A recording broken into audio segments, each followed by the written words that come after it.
A great addition to Word 2013 is the easy ability of applying watermarks. Many previous versions of Word could handle a watermark, but it was quite convoluted and complicated in having to insert images into headers and footers. Now we simply choose the watermark feature.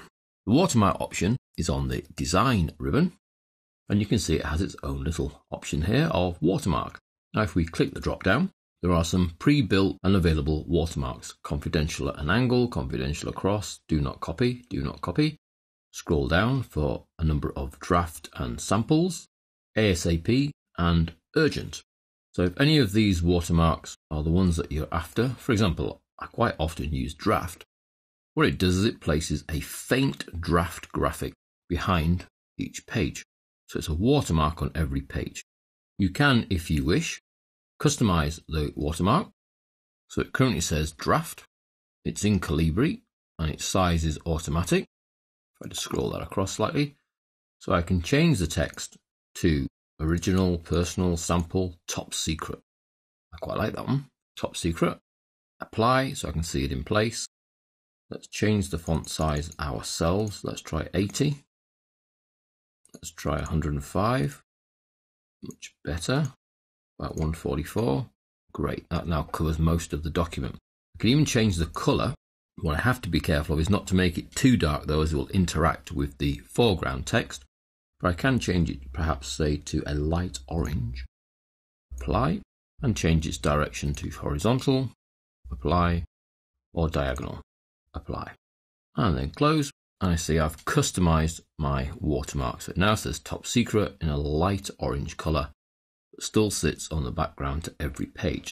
So that's watermark, custom watermark. If you want to remove the watermark, you simply click the remove watermark option. Now under the custom watermark option, there is also a picture watermark that will allow you to use an image. Now that image can come from your machine, so we can browse for it, or it can come from office.com clipart, or anywhere on the web using the Bing search, or my SkyDrive, or even a Flickr account if I have one. Well, let's just choose a office.com and search for data.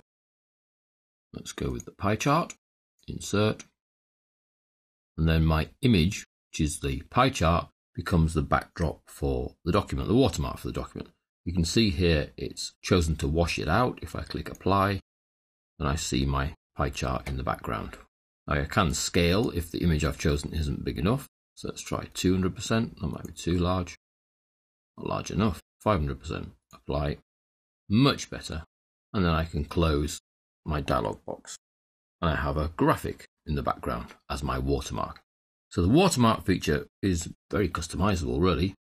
Pre-built if you want a quick one for confidential, draft, urgent, etc. We can also go into custom watermark where we were able to customize the text watermark to some degree, changing the actual text, the typeface, the size, the direction, and even adding a picture watermark. Notice you cannot have both. You cannot have a picture and the text. It's one or the other.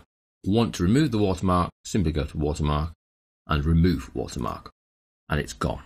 That's quite useful at the stage when you've got a draft document and it's finally not a draft document. You can come back in here and remove the draft watermark.